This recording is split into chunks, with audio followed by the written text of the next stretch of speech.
Maupayng udto ug maupayng pagpaniudto gikan sa University of Science and Technology of Southern Philippines. Kini yung kachikahan sa kautuhan. I am David and you're watching Launch Chat.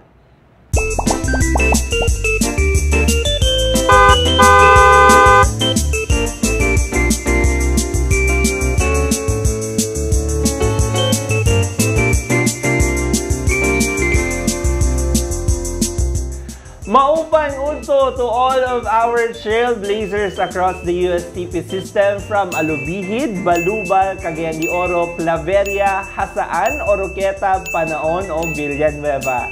This year, we strengthened the 7-point agenda dynamic, highlighting the innovation, digitalization, and internationalization of the university system president. And this season, we bring you the stories of innovation. Kung asa atong ipakita ang mga nagkadaiyang activities and initiatives of programs sa atong universidad. Sa mas pinalingaw nga chikahan sa kautuhan, dali lang sa Launch Chat.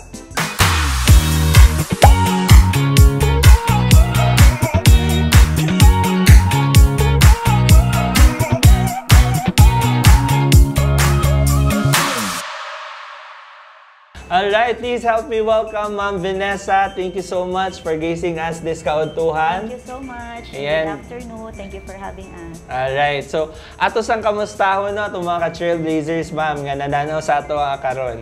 Yes, so good afternoon to all the trailblazers of USTP. Maayong hapon.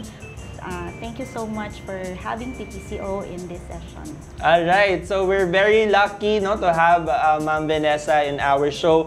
Now, let's dive into our proper discussion, ma'am. And we're very excited, of course, no, kay dagan kayo nga mga bag-o o maayo nga balita itong pwede ma-share sa atong mga ka-trailblazers. Let's start first nga unsa tong bag-o nga award, ma'am, no, nga we believe also na this is very good news sa atong university. And then could you tell us, ma'am, what is this award all about? Yeah, so thank you so much for the opportunity to share this good news to our fellow trailblazers in the university. So it is with great delight that we announce that we have been granted our second Platinum Award. Wow. So this will be the second year in a row that we are granted a Platinum Award. So Platinum Award is granted actually to those who were able to comply certain IPR filings. So like for example, we were able to comply 7 patent filings or applications for the year, or we were able to commercialize technologies, or we have filed utility models, trademarks, and other IPRs. Alright. Yes. So this award was is conducted by unsa na office pod, ma'am?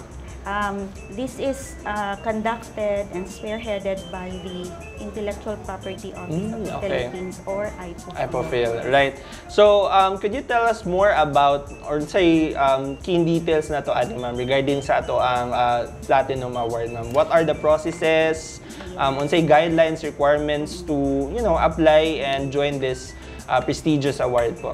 Yes. So, first and foremost, you have to be one with the ITSO network. Alright. And USTP happened to be one of the franchisee of IPOPHIL. So with that, there are certain deliverables that you need to comply, like the number of trainings that we conduct in a year, Yes. number of IP awareness, mga IP clinics. But the most important consideration for university to be considered the award is, for example, we were able to file 7 patent applications. Wow. Or we were granted 1 patent. Okay. No? So I have to look at my kodigo, no, kasi ako ma-memorize ang exact numbers. Yes, for nakadaghan. that. Oh. Or we are able to successfully commercialize 1 technologies out of those nga ato ang na-file na technology. And it can also be mga applications, mga utility models. So if you were able to file 40, for example, yes, that would qualify us. Or aside from the filing, out of those, no, there are 20 na registered, successfully registered UMs. Alright. Or mga other industrial designs, applications, and other IP rights na ato ang na-register. Alright. So, mo na ang ilahang gina-consider. And right now, no, we are really preparing ourselves to achieve the highest award, which is the Palladium. So, we are working on that to qualify, and actually for that, we should be able to bag 5 consecutive Platinum Awards. Alright. Or if we are able to file a PCT, which is still an IP application but registered globally, to be registered globally, that would qualify us to the Palladium Award. That would be the highest for this particular category na dayon. So that's what we are working on. So hopefully next year, if God willing, no, ihatag sa tua, then we would be able to bag that award. Alright. Yeah. So this is very promising, of course, and sa ato ang university as well, no? Kay out of all pila pod ka kuan ma'am, by the way ma'am, unsa mga industries or institutions ang gaapil ani nga award, like pila ka kuan across the Philippines? Actually, this is for all SUCs all over the Philippines. I don't have the exact number of these SUCs, but tanan nga mga SUCs nga naay ITSUS in their respective universities or tech transfer offices would qualify for this. Alright. Yeah. So we're very fortunate, of course, no, kay ang office pod and under sa leadership ni Ma'am Vanessa is very dedicated, no, to have this kind of recognition sa ato ang IPO Feelgood mismo, and of course across the Philippines. And then now they're aiming for globalization or the global arena, no, para sa another nga milestone and recognition for our university. So ma'am, in continuation sa atong discussion, no, unsa man si USTP in terms of consistent nga awards and other related recognitions throughout the years, aside sa ato ang Platinum Award from the IFOFIL, unsa pa may other awards sa ato ang na-receive? In terms lang sa ato ang mga IP filings, no, mo lang man gyud siya ang ato ang awards na granted by IPOFIL. We actually started with bronze and silver, and we have also the special citation for being the one of the few universities who were able to successfully commercialize technologies.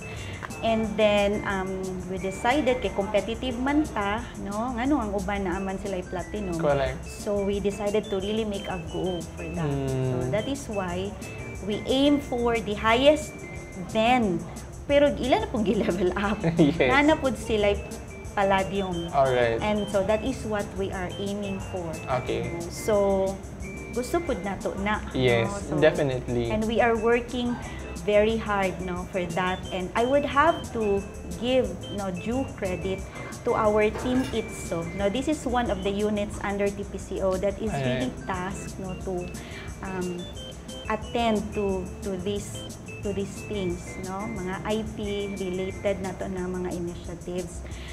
This is the ITSO, or the Innovations and Technology Support Unit, and this is headed by Engineer Gladys Christie Compasan.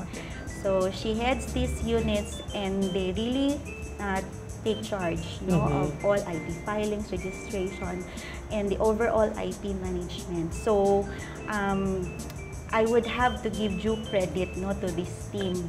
So and we're very lucky that in TPCO we have this the brilliant team of Ma'am Gladys together with Engineer Clark Guzon and our other technical experts, si Ma'am Fatima, and previously we had Engineer Mark Lister Nalupa, and we have also Engineer Judy Ray.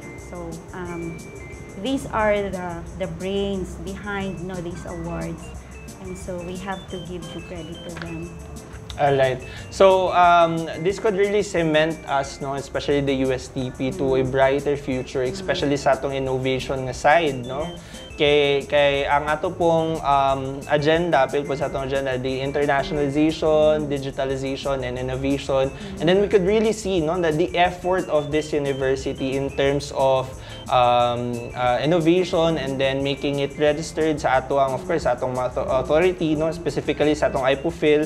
And my last question, ma'am, what is your message, no, to our USTP community nga nananaw sa ato karon nga nag-contribute, no, sa university success in receiving the ITSO award once again? Yes. So, Kate, first off, I'd like to thank, no, our system president for his continued support to all the initiatives of TPCO from the very start.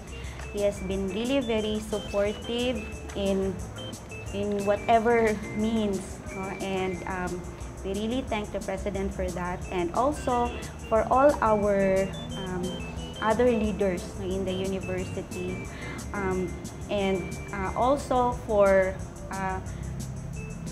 all the researchers and the faculty and the support offices, no, for the successful conduct of all the initiatives of TPCO.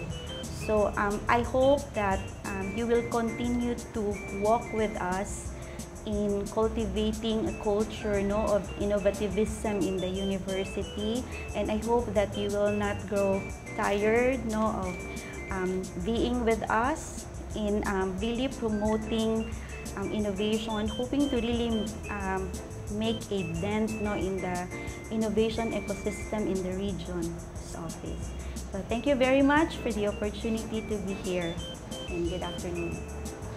There you have it, ladies and gentlemen, Trailblazers, the director of TPCO, Dr. Vanessa A. Garcia. Thank you so much, ma'am, for gracing us this kautuhan. Alright, so in the university's 7-point agenda dynamic, the Technology Promotions and Commercialization Office, specifically the ITSO Award, falls under letter M, which is a vibrant research and strengthening extension services and maximizing utilization of the outputs that will contribute to economic development. And that's it for today's episode nga puno sa mga bagong tulunan and chikahan. Thank you so much once again, Dr. Vanessa, no, for gracing us this kautuhan. And before we formally end this episode, mangaon sa tama.